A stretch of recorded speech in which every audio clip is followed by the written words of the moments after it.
প্রধানমন্ত্রী হওয়ার পর কর্মব্যস্ত প্রথম দিন পার করলেন তারেক রহমান। রাষ্ট্রীয় বিভিন্ন কাজে তড়িৎ পদক্ষেপ নিতে উদ্যোগ নিয়েছেন তিনি।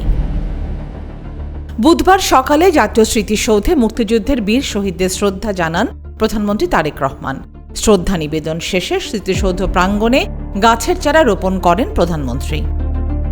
পরে তিনি ছুটে যান বাবা শহীদ প্রেসিডেন্ট জিয়াউর রহমান ও মা সাবেক প্রধানমন্ত্রী বেগম খালেদা জিয়ার কবরের কাছে। সেখানে তিনি কবর জিয়ারত ও দোয়া মোনাজাত করেন। এরপর প্রধানমন্ত্রী যান সচিবালয়ে। নতুন প্রধানমন্ত্রীকে বরণ করে নিতে সেখানে নেওয়া হয় ব্যাপক প্রস্তুতি। বিভিন্ন মন্ত্রণালয়ের সচিব ও কর্মকর্তাদের সঙ্গে শুভেচ্ছা বিনিময় করেন প্রধানমন্ত্রী তারেক রহমান।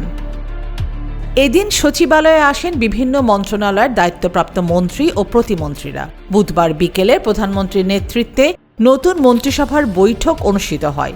বৈঠকে আসন্ন রমজানে দ্রব্যমূল্য সহনীয় ও বিদ্যুৎ ব্যবস্থা নিরবিচ্ছিন্ন রাখার নির্দেশ দেন প্রধানমন্ত্রী। ফারহান আহমেদ, আয়না টেলিভিশন, ঢাকা।